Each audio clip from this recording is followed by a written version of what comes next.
રાજકોટના જેતપુરમાં Saurashtra gas એજન્સીનું licence રદ થતા હજારો ગ્રાહકો મુશ્કેલીમાં મુકાયા છે। ગેસ સિલિન્ડર સમયસર ન મળતા ગ્રાહકોને ભારે હાલાકીનો સામનો કરવો પડી રહ્યો છે। ગેસ રિફિલિંગના વિડીયો વાયરલ થયા બાદ એજન્સીનું લાયસન્સ રદ કરાયું હોવાનું જાણવા મળી રહ્યું છે।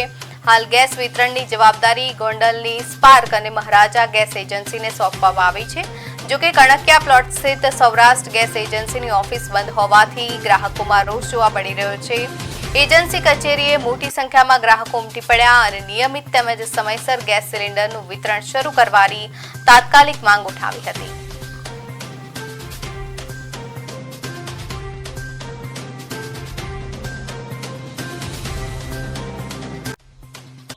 કામે ન ગઈ અને અહીંયા બાટલો લેવા આવી તો એ રિક્ષાના 700 રૂપિયા ભાડું ગયું મારે। હાલત એ બંધ છે, અટાણે બંધ છે, બંધ કરીને મૂકીને વી ગયા છે।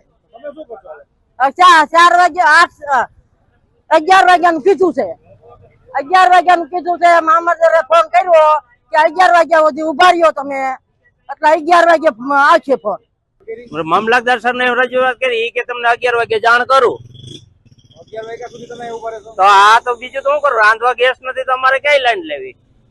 કઈ માયકા તો બાટલા જડતા નથી તોય લઈ લે, કાળી બજાર નું કોઈ જતું નથી તોય લઈ લે। એજન્સીની અત્યારે શું હાલત છે? એજન્સી અત્યારે બંધ છે, ઈ કે કૌભાંડ થયું છે એનું। અત્યારે જાહેરાત થઈ હતી કે આ એવો તો ઈ કે એનું કૌભાંડ છે એજન્સી વાળાનું।